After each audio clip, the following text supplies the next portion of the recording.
Hello friends, welcome back to my channel. সবাই কেমন আছো? আর আমি পঞ্চমীর তুলনায় আজকে ভালো আছি। তো দেখো, আমরা বেরিয়ে পড়েছি সন্ধ্যাবেলায়। আর এইবারে আমাদের টার্গেট রয়েছে প্রত্যেক দিন বেরোনোর। তো দেখা যাক কতটা কমপ্লিট করতে পারি। আর দেখো, আমরা সবাই আজকে বেরিয়ে পড়েছি। আর আমরা কি হয়েছে, আজকে ওই বলেছিলাম একটা দিনই ধ্যান করি আমরা। আর আর বাদ বাকি দিন কি হয়, নিজেদের মতো কাছে পিঠে ঠাকুর দেখা হয়। তো আমরা ফার্স্টেই বেরিয়ে আগে আমাদের মন্দিরের যে ঠাকুর, সেখানে আগে দর্শন করে তারপরে আমরা অন্য ঠাকুর দেখতে যাই। তো কি হয়েছে, আমরা এখান থেকে যে জায়গায় যাব, কারণ ওই দিন অনেক ঠাকুর দেখেছি, সব ঠাকুরই দেখেছি। তার ভেতর থেকে আমাদেরই কাছের একটা ঠাকুর খুব ভালো লেগেছে, তো সেখানে যাব। তো ওখানে গেলে ভিড় আছে খুব। তো একটা গাড়ি করা হয়েছিল যে ওখানে যাবে। তো ওই গাড়িতে করে আমরা এখানে এসেছি। আর লোক দেখো শুধু, মানে এখানে ছেড়ে দিলে আমি তো হারিয়ে যাব একদম পুরো ফাইনাল। মানে এতটাই লোকজন, এতটা, আর এখানে এতটাই সুন্দর করেছে, তোমরা নিজেরাই দেখো এখানে প্যান্ডেলটা, মানে কতটা সুন্দর বলার বাইরে। আর নাগরদোলা যে দেখাচ্ছি, নাগরদোলা আমি এর আগে সত্যি কথা বলতাম মোট আজকে ধরে সেকেন্ড টাইম উঠছি। ফার্স্ট টাইম যখন উঠেছিলাম, মানে এতটাই ভয়, আর আমি নিঃশ্বাস নিতে আমার কষ্ট হচ্ছিল। তাও এবার কিভাবে সাহস করে আমরা উঠেছিলাম। আর এখানে দেখো, তার আগে ওঠার আগে একটু ফটো টটো তুলে নিয়েছি। তো এখানে এসেছি, কারণ এরপরে কি হয়, উড়োগুলিতে আর ফটো টটো তোলা হয় না। তো আমরা আগে ঠাকুরের ওখানে দর্শন করেছি, লাইন দিয়ে দিয়ে দর্শন করেছি। সেই লাইনের ভিডিওটাও করা হয়েছিল, কিন্তু জানি না সে ভিডিওটা এখন ডিলিট হয়ে গিয়েছে, তো আমি দেখাতে পারলাম না। তো ঠাকুর দর্শন করে তারপর এসেছি। দেখো এখানে আমাদের দেখতে পাচ্ছ কিনা তোমরা দেখবে, যে এখানে আমি উঠেছি। আর এখানে হয়তো বুঝতে পারবে না যে আমার মুখের এক্সপ্রেশনটা এখানে কেমন। অবস্থা বিশাল খারাপ ছিল আমার, তাও শুধু ক্যামেরা করছিল বলে একটু হাসি মুখ। এখানে এই সেকেন্ড টাইম আমি আর ভেবেছি আমি আর কোনোদিন উঠবো না, কারণ এতটা আমার ওখানে যাওয়ার মতো এতটা সাহস আমার নেই।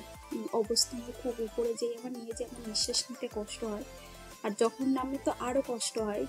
তো আর উঠবো না, দুদিন এই সাহস করে উঠেছিলাম। তো আমি দেখলাম যে না, আমার দ্বারা হবে না জিনিসটা, তো পুরো ক্যান্সেল করে দিলাম এটা। তারপরে এসেছি ক্যামেরার সামনে।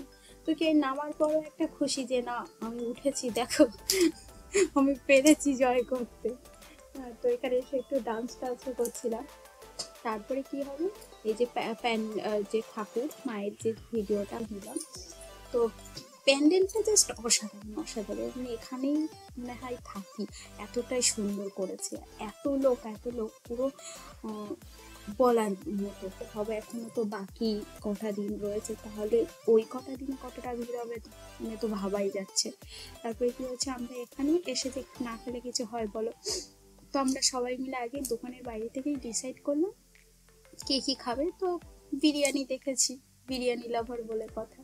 তো আমরা সবাই মিলে ডিসাইড করলাম যে এত বড়, তো সবাই এখানে বিরিয়ানি নিচ্ছে দেখে আমি ভাবলাম হয়তো ভালো হবে। তো আমরাও বিরিয়ানি অর্ডার করলাম, কারণ অন্যদের মধ্যে এগ রোল ফুচকা তো খেয়েছি, বিরিয়ানিটা যে এত বাজে খেতে। মানে শুধু ভাত আর ছোট্ট ছোট্ট টুকরো টুকরো, মানে 1 পিস করে মাংস দিয়েছিল। মানে এত বাজে, মানে খুব কষ্ট করে খাওয়া, কষ্ট করে টাকা দিয়ে কেনা, ফেলতে কে চায়, সে খারাপ হলেও খেয়েছিলাম। তারপরে খেয়ে আসার সময় এই যে ব্লাউজের দোকানটা দেখলাম, এখানে দিয়ে নিয়েছে রেড কালারের, আর আমি নিয়েছি বেগুনি কালারের ওই নাইটিটা। আমরা দুজন নিয়েছি। এখানে কি হয়, ব্লাউজের সাথে নাইটি আরও যা যা টুকিটাকি যা যা লেডিসের জিনিসপত্র সবই পাওয়া যায়। তো পছন্দ হয়ে গেল। আমি নর্মালি এমনি দোকানটা দেখাচ্ছিলাম, যে দোকানে এসেও আমি আগে জিনিস নিয়েছি, আমি আজকে দেখালাম। তো সেখানে দুটো নাইটি পছন্দ হয়ে গেল, আমরা নিয়ে নিলাম। তারপরে আমরা আবার বেরিয়ে পড়েছি বাড়ি আসার জন্য, কারণ আমরা ওইখানে একটু ছিলাম। ওই 6:30-7টার দিকে গেছিলাম, 9:00-9:30টার সময় আবার বাড়ি চলে এসেছি। আবার দেখো এই আবার আমাদের যে মন্দিরের সামনে দিয়ে আমরা যাচ্ছি, আবার মন্দিরে মাকে একটু দর্শন করে গেলাম। এখানে তো সমস্ত ঠাকুর রয়েছে, তোমাদের আগে ভিডিওতে আমি বলেছি। এখানেই 3-4টে ঠাকুর আমাদের রয়েছে। এটা আমাদের দুর্গাপুজো, এখানেও খুব বড় করে হয় দুর্গাপুজোটা। মায়ের মন্দির, কৃষ্ণ ঠাকুরের, হনুমানজির মন্দির, দেখো মায়ের মন্দিরও আমরা এসে প্রণাম করেছি। যে এসেছি, সমস্ত ঠাকুরের কাছে আমরা গেছি প্রণাম টনাম করে। তারপরে এখন দেখো বাড়ি যাওয়ার তো অনেকটাই ভিড় কম, মানে মাকে একদম সামনে থেকে তোমরা দেখাতে পারলাম। অন্যান্য দিনে তো এত ভিড় থাকে, মানে ঠেলে ঢুকে যে ক্যামেরা করে দেখাবো তো সে হয়ে ওঠে না। তারপর ওখান থেকে গিয়ে কি হলো, আমাদের যে একদম পাড়ার মুখের যে মানে রাস্তার দুই পাশে দুটো পুজো হচ্ছে, দুটোই আমাদের খুবই কাছে। তো এখানেও আমরা এসেছি, এসে মাকে দর্শন করে গেলাম। যে ভিডিওটা তোমাদের আমি আগে দেখিয়েছিলাম, দর্শন করে বাড়ি চলে গেলাম। তো আজকের এই ছোট্ট ভিডিওটা কেমন লাগলো তোমাদের অবশ্যই জানিও, ভালো লাগলে কমেন্ট করে আর লাইক শেয়ার সাবস্ক্রাইব করে দিও। আজকের মতো টাটা।